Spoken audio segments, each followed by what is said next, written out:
This is Inside Indiana Business Radio for the morning of July 6th, 2022. I'm Wes Mills. Central Indiana Corporate Partnership President and Chief Executive Officer David Johnson says there are still things he wants to accomplish before he retires in December to further strengthen the state's key economic drivers, such as the life sciences and ag bioscience sectors.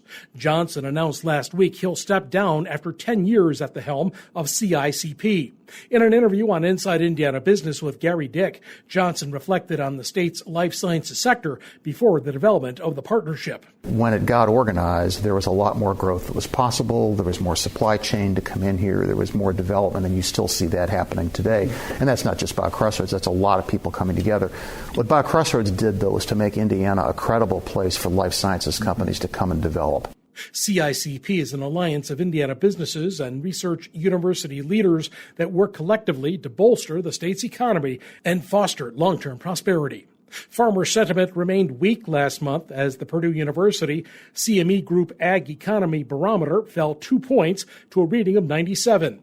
Purdue says 51% of survey respondents said they expect their farms to be worse off financially a year from now, the most negative response received to this question since data collection began in 2015. Michael Langemeyer is the Associate Director of the Purdue Center for Commercial Agriculture. And I've compared June 22 results to June 21 results, and we can see that they're much more pessimistic about the finances today than what they were last year at this time, with 49% saying that their farm is worse off this June compared to last June. The barometer is primarily based on two sub-indices that measure future expectations and current conditions. The Indiana State Fair will today host a second job fair to fill hundreds of seasonal positions. The fair begins July 29th.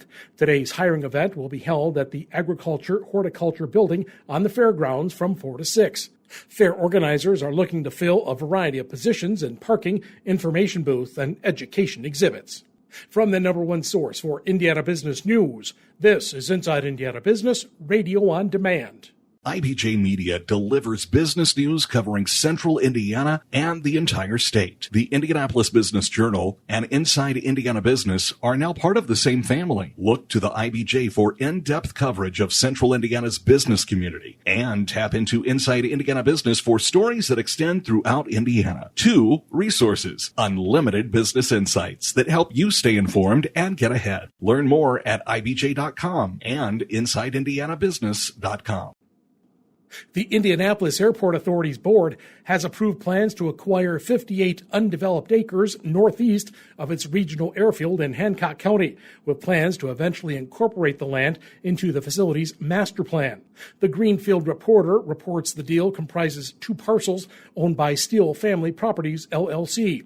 The authority's board authorized spending about $3 million for the site during its June 24th board meeting, but the sale has not yet closed. The Merrillville Redevelopment Commission and Town Council have approved tax abatements for 6 projects in the Lake County community. Our partners at the Times of Northwest Indiana report the investments total more than $130 million. The majority of the investment comes from the Meisner Group in Illinois, which is planning several speculative buildings on 90 acres of land it owns in and around the Ameriplex at the Crossroads Business Park. The group is planning more than 1 million square feet of space for development. The Boone County Chamber of Commerce has named Jocelyn McGriff Bensley its new executive director, the organization announced Tuesday. McGriff Bensley succeeds Diane Schultz, who served as the organization's executive director for the last 5 years. Indianapolis-based Elevate Ventures has announced the winners of its 3 regional pitch competitions, awarding $660,000 in prizes. The private venture development organization says the funding is intended to boost Indiana startups as they create high-growth businesses and jobs across the state. Elevate Ventures says 15 companies were chosen to receive investments ranging from $20,000 to $80,000. See the list of recipients on our website.